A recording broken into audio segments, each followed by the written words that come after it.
Let's study the section 120, 124, 127 and 128 of Income Tax Act 1961.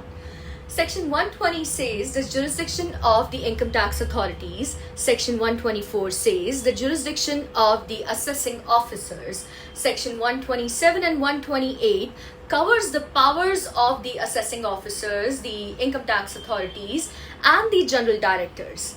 So let's study in brief. Section 120 empowers the CBDT to assign the jurisdiction. It authorizes the jurisdiction to the tax authorities, the tax officers. Now coming to section 124, which is very important for all the assessees.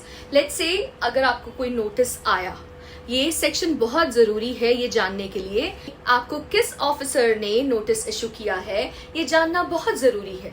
Section 124 of income tax act covers the jurisdiction, the territorial jurisdiction of the assessing officers, which let you know that what is the jurisdiction, whether that officer was empowered to issue the notice to you.